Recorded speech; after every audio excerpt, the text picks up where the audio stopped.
corte de espinhos e rosas. Ela roubou uma vida. Agora deve pagar com o coração. Capítulo 1. A floresta tinha se tornado um labirinto de neve e gelo. Eu monitorava os limites dos arbustos havia uma hora. E meu ponto de vantagem na concavidade de um galho de árvore perdera a utilidade.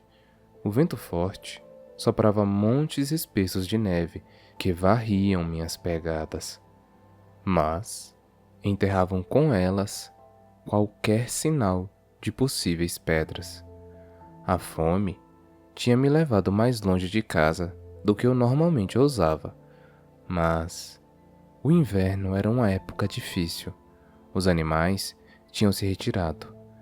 Entretanto, mais profundamente no bosque do que eu poderia segui-los. E a mim restava caçar os desgarrados, um a um, rezando para que durassem até a primavera. Não tinham durado. Passei os dedos dormentes nos olhos, afastando os flocos que se agarravam aos cílios. Aqui não haviam troncos de árvores sem casca, evidencia a passagem de cervos. Eles ainda não tinham seguido em frente, permaneceriam até que as cascas acabassem, e então viajariam para o norte, além do território dos lobos, e talvez as terras féricas de Príntia, onde nenhum mortal ousaria pisar, a não ser que tivesse o desejo de morrer. Um calafrio percorreu minha coluna quando pensei nisso, e afastei a sensação, me concentrando nos arredores, na tarefa à frente. Era tudo que eu poderia fazer, tudo que eu tinha conseguido fazer havia anos. Me concentrar em sobreviver à semana, ao dia, à próxima hora. E agora, com a neve, teria sorte se visse qualquer coisa àquela altura, principalmente da minha posição no alto da árvore. Eu mal conseguia ver 4 metros adiante. Contendo um resmungo, quando braços e pernas enrijecidos protestaram contra o movimento, afrouxei o arco antes de descer da árvore. A neve, dura, estalou sob minhas botas desgastadas e trinquei os dentes. Visibilidade ruim. Barulho desnecessário. Eu estava a caminho de mais uma caçada infrutífera.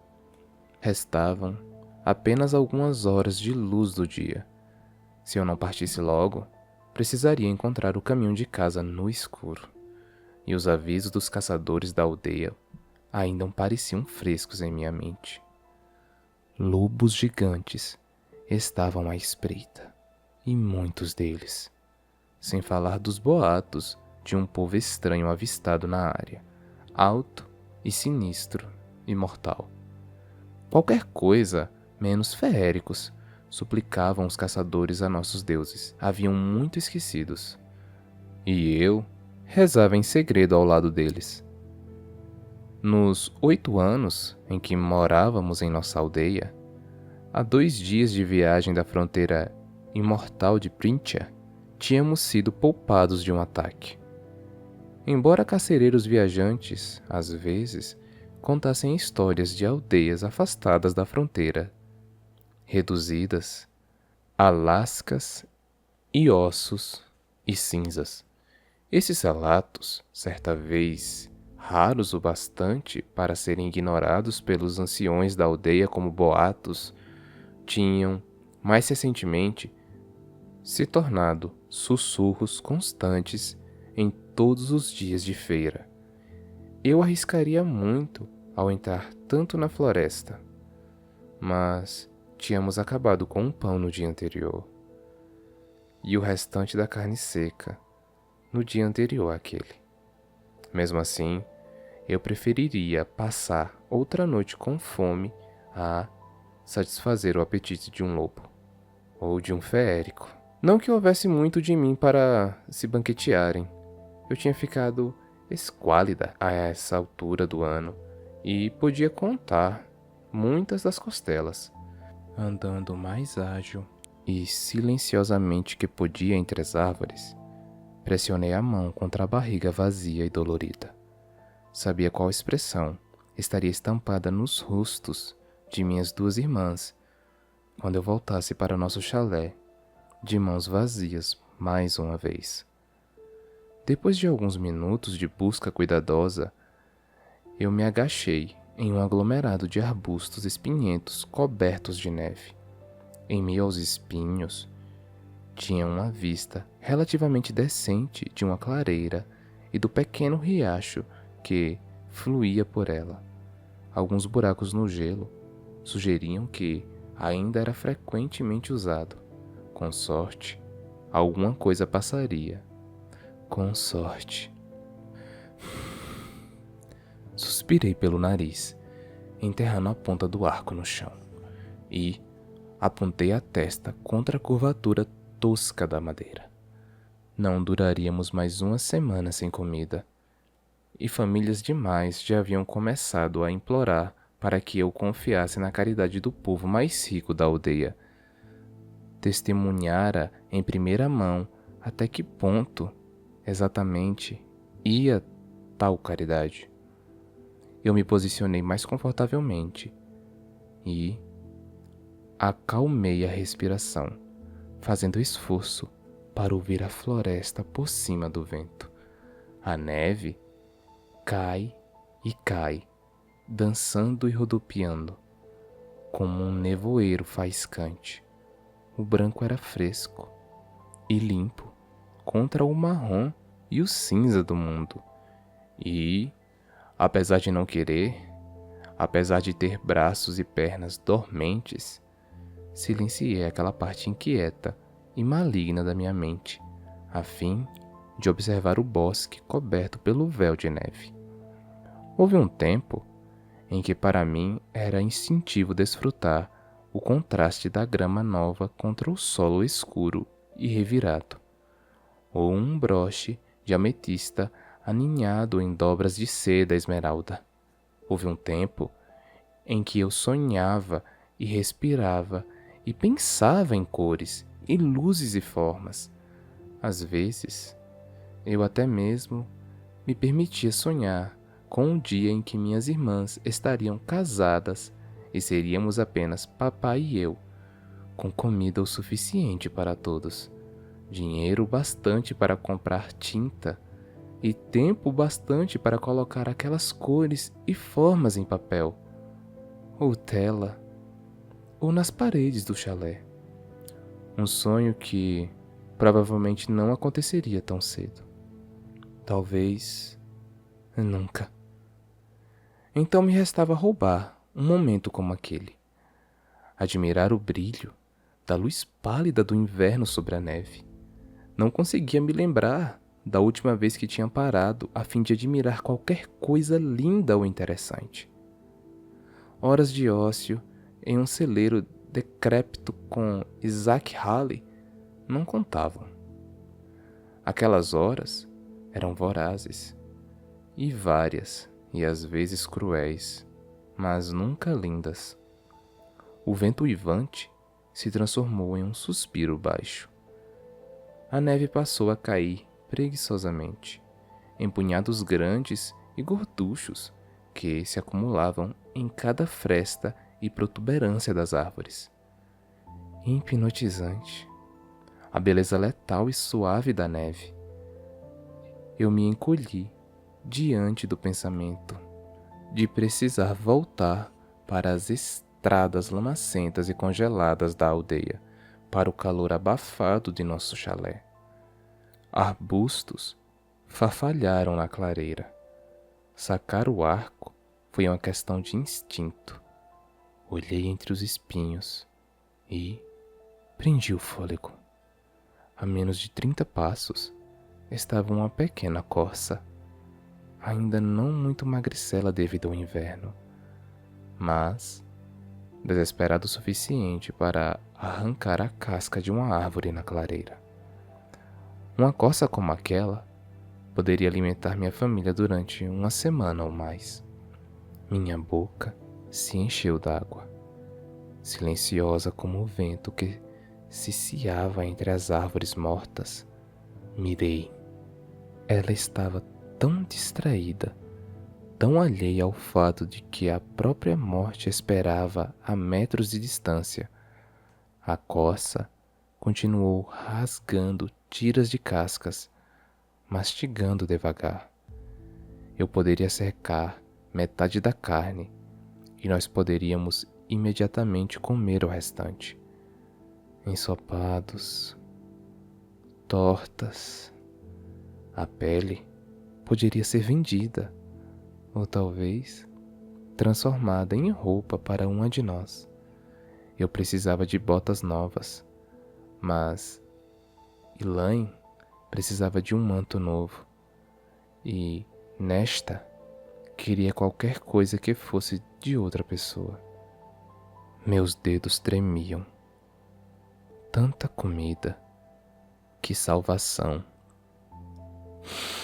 Inspirei para me acalmar, verificando a mira mais uma vez. Mas havia um par de olhos dourados brilhando nos arbustos adjacentes. A floresta ficou em silêncio. O vento morreu. Até a neve parou. Nós mortais não tínhamos mais deuses para quem rezar, mas se eu soubesse seus nomes perdidos, teria rezado para todos eles, escondido no arbusto. O lobo se aproximou, o olhar fixo na coça distraída. Era enorme, do tamanho de um pônei. Minha boca secou. Era um dos imensos lobos sobre os quais eu fora avisada. Jamais tinha visto um tão grande. E, mesmo assim, ele permanecia despercebido pela corça. Se era de Printian, se era, de alguma forma, feérico, então virar comida era a menor de minhas preocupações. Se ele era feérico, eu já deveria estar correndo. Mas talvez fosse um favor ao mundo, à minha aldeia, a mim mesma matá-lo enquanto eu estava oculta. Atravessar uma flecha em seu olho não seria um problema. Mas, apesar do tamanho, ele parecia um lobo. Se movia como um lobo. Animal, assegurei a mim mesma. Apenas um animal. Eu tinha uma faca de caça e 3 flechas. As 2 primeiras eram comuns, simples e eficientes, mas que provavelmente não seriam mais que picada de abelha para um lobo daquele tamanho. Mas a terceira flecha, a mais longa e mais pesada, eu comprara de um caixeiro viajante durante um verão em que tínhamos cobre suficiente para alguns luxos. Uma flecha entalhada de freixo, armada com uma ponta de ferro.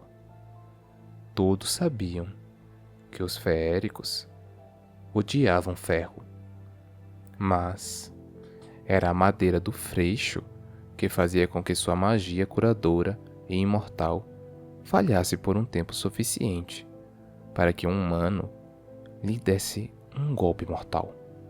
Pelo menos era o que diziam os boatos. A única prova que tínhamos da eficácia do freixo era a raridade da madeira. Eu estudara desenhos das árvores, mas nunca vira uma com meus olhos. Não depois que os grão-feéricos as tinham queimado há muito tempo. Então, restavam poucas, a maioria pequena e retorcida, e escondidas pela nobreza em bosques murados. Passei semanas depois da compra debatendo se aquele pedaço excessivamente caro de madeira tinha sido um desperdício de dinheiro. E durante 3 anos, a flecha de Freixo ficara guardada, inutilizada na aljava. Agora, eu rapidamente a sacava, contendo os movimentos ao mínimo, eficientemente. Qualquer coisa para evitar que aquele lobo monstruoso olhasse em minha direção. A longa flecha era pesado bastante para causar dano.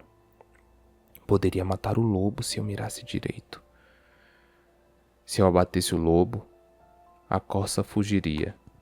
Se eu abatesse a corça, o lobo iria atrás do meu pescoço ou da carcaça e destruiria quantidades preciosas de pele e gordura. Meu peito ficou tão apertado que doeu. E, naquele momento, percebi que minha vida se reduzia a uma pergunta.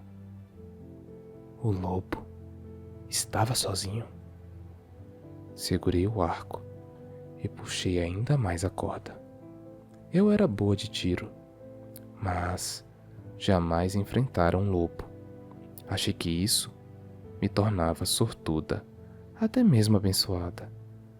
Mas agora não sabia onde acertar ou com que velocidade eles se moviam. Não podia correr o risco de errar, não quando só tinha uma flecha de Freixo. E se houvesse de fato o coração de um férico batendo sobre aquele pelo, então que morresse depois de tudo o que aquele povo fizera conosco.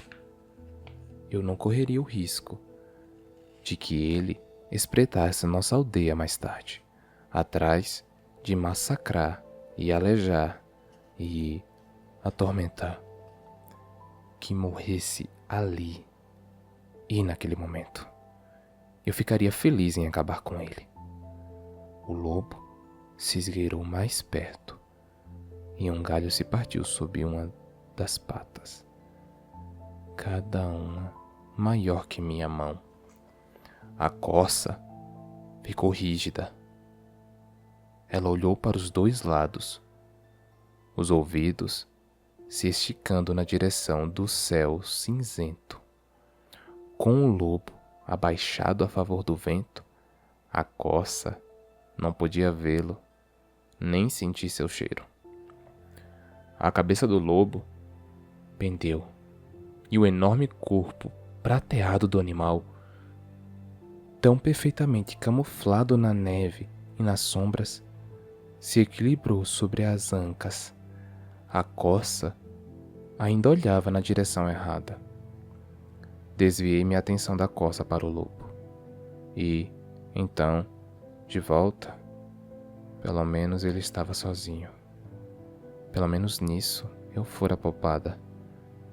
Mas, se o lobo assustasse a corça, só me restaria um lobo imenso e faminto, possivelmente um feérico, procurando pela segunda melhor refeição. E se ele a matasse? Se eu calculasse errado, minha vida não seria a única a ser perdida, mas minha vida havia sido reduzida a nada além de riscos nos últimos 8 anos em que eu caçava no bosque, e eu fazia a escolha certa na maioria das vezes. O lobo disparou dos arbustos em um lampejo de cinza, branco e preto, as presas amarelas reluzindo. Era ainda mais colossal exposto, uma maravilha de músculos, velocidade e força bruta. A corça não tinha chance. Disparei a flecha de Freixo no lobo antes que ele destruísse mais a caça. A flecha encontrou o alvo em um dos flancos do lobo e podia jurar que o próprio chão estremeceu. O lobo uivou de dor soltando o pescoço da corça conforme o próprio sangue espirrou na neve, reluzente como rubi. O lobo se voltou para mim. Aqueles olhos amarelos arregalados, os pelos do pescoço arrepiados, seu grunhido baixo ressoou no buraco vazio do meu estômago. Quando fiquei de pé, a neve se revirando ao meu redor, com a outra flecha preparada. Mas o lobo apenas me olhou, a mandíbula manchada de sangue, minha flecha de freixo despontando, banal, de seu flanco. A neve recomeçou a cair. O lobo olhou, e com um tipo de atenção e de surpresa que me fizera disparar a segunda flecha só por precaução, para o caso de que aquela inteligência ser do tipo imortal, malicioso.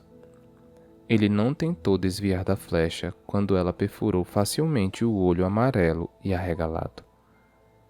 Cor e escuridão giravam como um redemoinho em minha visão, misturando-se à neve.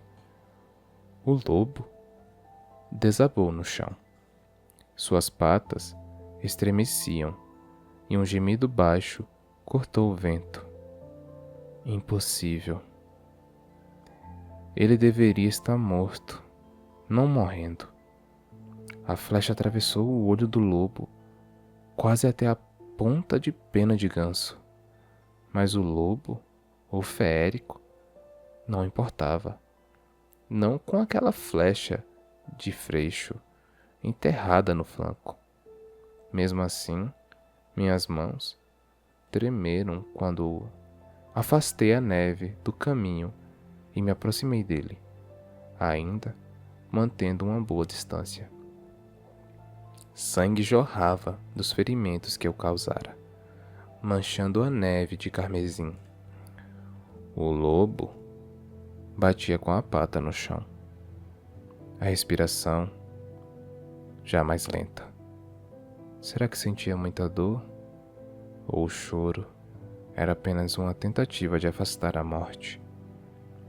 Eu não tinha certeza se queria saber. A neve girou ao nosso redor. Encarei o lobo, até que aquele manto de carvão, obsidiana e marfim parasse de se elevar e descer. Lobo? Definitivamente. Apenas um lobo, apesar de seu tamanho. O aperto em meu peito diminuiu, e meu fôlego se condensou diante de mim quando suspirei. Pelo menos a flecha de freixo tinha se provado letal, independentemente de quem e o que ela batesse. Uma avaliação rápida da corça indicou que eu só podia carregar um animal, e mesmo isso seria difícil. Mas era uma pena deixar o lobo, embora tivesse desperdiçado minutos preciosos. Minutos durante os quais qualquer predador poderia sentir o cheiro do sangue fresco. Tirei a pele do lobo e limpei as flechas o melhor que pude. Pelo menos, aqueceu minhas mãos. Enrosquei o lado sangrento da pele sobre o ferimento mortal da coça antes de jogá-la por cima do ombro. Nosso chalé ficava a mais alguns quilômetros dali, e eu não precisava de um rastro de sangue atraindo todos os animais com presas e garras diretamente até mim. Grunhindo devido ao peso, peguei as pernas da coça e dei uma última olhada para a carcaça fumegante do lobo. O olho dourado que lhe restava encarava o céu, agora carregado de neve, e, por um momento, desejei ter a capacidade de sentir remorso pela coisa morta. Mas aquilo era floresta, e era inverno.